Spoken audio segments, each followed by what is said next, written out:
बहुत साल पहले की बात है।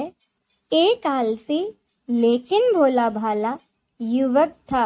वह दिन भर कोई काम नहीं करता, बस खाता ही रहता और सोए रहता। घर वालों ने कहा, चलो जाओ, निकलो घर से, कोई काम धाम करते नहीं हो, बस पूरा दिन पड़े रहते हो। वह घर से निकलकर यूं ही भटकते हुए एक आश्रम पहुंचा। वहां उसने देखा कि एक गुरुजी हैं और उनके शिष्य हैं जो कोई काम नहीं करते, बस मंदिर में पूजा ही करते हैं। उसने मन में सोचा, यह बढ़िया है, कोई काम धाम नहीं, बस पूजा ही तो करना है। उसने गुरुजी के पास जाकर पूछा, क्या मैं यहाँ रह सकता हूँ? गुरुजी ने कहा, हाँ हाँ, क्यों नहीं, लेकिन मैं कोई काम नहीं कर सकता हूँ। इस पर गुरुजी ने कहा, यहाँ कोई काम नहीं करना है, बस पूजा करनी होगी। युवक ने कहा, वह मैं कर लूंगा। अब वह महाशय आश्रम में रहने लगे। ना कोई काम, ना कोई धाम, बस सारा दिन खाते रहो और प्रभु भक्ति में भजन गाते रहो। महीना भर हो गया। फिर एक दिन आई एकादशी। उसने रसोई में जाकर देखा कि खाने की कोई तैयारी नहीं है। फिर उसने गुरुजी से पूछा, आज खाना नहीं बनेगा क्या? गुरुजी ने कहा, नहीं, आज तो एकादशी है, तुम्हारा भी उपवास है। उसने कहा, नहीं, अगर हमने उपवास कर लिया तो कल का दिन ही नहीं देख पाएंगे। हम नहीं कर सकते उपवास, हमें तो भूख लगती है भाई, आपने पहले क्यों नहीं बताया? गुरुजी ने कहा, ठीक है, तुम ना करो उपवास, पर खाना भी तुम्हारे लिए कोई और नहीं बनाएगा, तुम खुद बना लो। मरता क्या ना करता। गया रसोई में। गुरुजी फिर आए और उससे कहा, देखो, अगर तुम खाना बना लो तो राम जी को भोग जरूर लगा लेना और नदी के उस पार जाकर बना लो अपनी रसोई। उसने कहा, ठीक है। लकड़ी, आटा, तेल, घी, सब्जी लेकर महाराज चले गए। जैसा तैसा खाना भी बनाया। खाने लगे तो याद आया कि गुरुजी ने कहा था कि राम जी को भोग लगाना है। अब वह भजन गाने लगा, आओ मेरे राम जी, भोग लगाओ मेरे राम जी, प्रभु राम आइए, मेरे भोजन का भोग लगाइए। कोई ना आया तो वह बेचैन हो गया और कहने लगा, यहाँ तो भूख लग रही है और राम जी आ ही नहीं रहे। भोला भाला मानस नहीं जानता था कि प्रभु साक्षात तो आएंगे नहीं, पर गुरुजी की बात भी मानना जरूरी है। फिर उसने कहा, देखो प्रभु राम जी, मैं समझ गया कि आप क्यों नहीं आ रहे हैं। मैंने रूखा सूखा बनाया है और आपको तो तरह तरह के माल खाने की आदत है, इसीलिए नहीं आ रहे हैं ना। फिर वो बोला, प्रभु आज वहां भी कुछ नहीं बना है, सबका एकादशी का उपवास है, खाना हो तो यह भोग ही खा लो। श्री राम पहले तो भक्त की सरलता पर मुस्कुराए, फिर माता सीता के साथ प्रकट हो गए। अब भक्त असमंजस में है। गुरुजी ने कहा था कि राम जी ही आएंगे, पर यहाँ तो माता सीता भी आई हैं और मैंने तो भोजन बस 2 लोगों का ही बनाया है। चलो कोई बात नहीं, आज इन्हें ही खिला देते हैं। खाने के बाद वह बोला, प्रभु मैं भूखा ही रह गया, लेकिन आप दोनों को देखकर मुझे बड़ा अच्छा लग रहा है।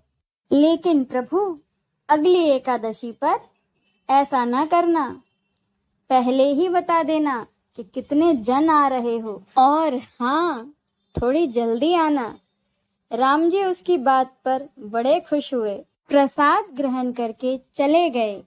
अगली एकादशी तक यह भोला भाला मानस सब भूल गया। इसे लगा कि प्रभु ऐसे ही आते होंगे और इसी तरह प्रसाद ग्रहण करते होंगे। अब फिर एकादशी आई। उसने गुरुजी से कहा, मैं चला अपना खाना बनाने, पर गुरुजी थोड़ा ज्यादा अनाज लगेगा, वहाँ 2 लोग आते हैं। गुरुजी मुस्कुराए और सोचने लगे, भूख के मारे बावला हो गया है। ठीक है, ले जा और अनाज ले जा। अब की बार उसने 3 लोगों का खाना बनाया, फिर गुहार लगाई, प्रभु राम आइए, सीता राम आइए, मेरे भोजन का भोग लगाइए। प्रभु की महिमा भी निराली है। भक्त के साथ ठिठोली करने में उन्हें मजा आता है। इस बार वह अपने भाई लक्ष्मण, भरत, शत्रुघ्न और हनुमान जी को लेकर आ गए। अब तो भक्त को चक्कर आ गए। यह क्या हुआ? एक का भोजन बनाया तो 2 आए। आज 2 का खाना ज्यादा बनाया तो पूरा खानदान आ गया। लगता है आज फिर भूखा ही रहना पड़ेगा। सबको भोजन लगाया और बैठे बैठे देखता रहा। अनजाने ही सही उसकी भी एकादशी हो गई। फिर अगली एकादशी आने से पहले उसने गुरुजी से कहा, गुरुजी, ये आपके प्रभु राम अकेले क्यों नहीं आते हैं? हर बार कितने सारे लोगों को ले आते हैं। इस बार अनाज ज्यादा देना। गुरुजी को लगा कहीं ये अनाज बेचता तो नहीं है, देखना पड़ेगा जाकर। गुरुजी ने भंडार में कहा, इसे जितना चाहिए उतना अनाज दे दो और छुपकर उसे देखने चल पड़े।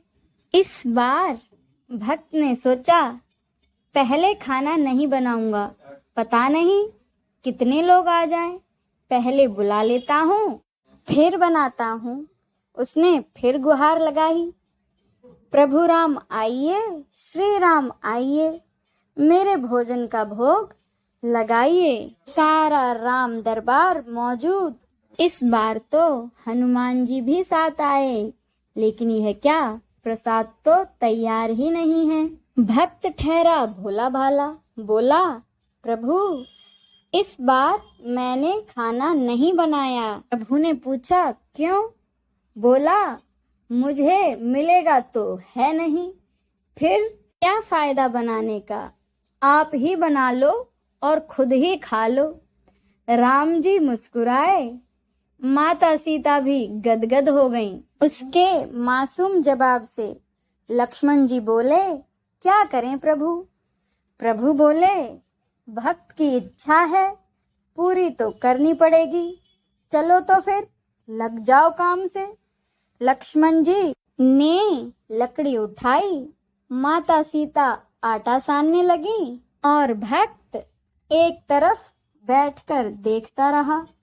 माता सीता रसोई बना रही थी तो कई ऋषि मुनि, यक्ष, गंधर्व प्रसाद लेने आने लगे। इधर गुरुजी ने देखा खाना तो बना नहीं, भक्त एक कोने में बैठा है। उन्होंने पूछा, बेटा क्या बात है, खाना क्यों नहीं बनाया? तब बोला, अच्छा किया गुरुजी आप आ गए, देखिए कितने लोग आते हैं प्रभु के साथ। गुरुजी बोले, मुझे तो कुछ नहीं दिखाई दे रहा तुम्हारे और अनाज के सिवा। भक्त ने माथा पकड़ लिया, एक तो इतनी मेहनत करवाते हैं प्रभु, भूखा भी रखते हैं और ऊपर से गुरुजी को दिख भी नहीं रहे, यह और बड़ी मुसीबत है। उसने प्रभु से कहा, आप गुरुजी को क्यों नहीं दिख रहे हो? प्रभु बोले, मैं उन्हें नहीं दिख सकता। वह बोला, क्यों? वे तो बड़े पंडित हैं, ज्ञानी हैं, विद्वान हैं, उन्हें तो बहुत कुछ आता है, तो उनको क्यों नहीं दिखते आप? प्रभु बोले, माना कि उनको सब आता है, लेकिन वे सरल नहीं हैं तुम्हारी तरह, इसीलिए उनको नहीं दिख सकता। उसने गुरुजी से कहा, गुरुजी, प्रभु कह रहे हैं आप सरल नहीं हैं, इसीलिए आपको नहीं दिखेंगे। गुरुजी रोने लगे और बोले, वाकई मैंने सब कुछ पाया, पर सरलता नहीं पा सका तुम्हारी तरह। प्रभु तो मन की सरलता से ही मिलते हैं। तभी प्रभु प्रकट हो गए और गुरुजी को भी दर्शन दिए। इस तरह एक भक्त के कहने पर प्रभु ने रसोई भी बनाई। जय श्री राम।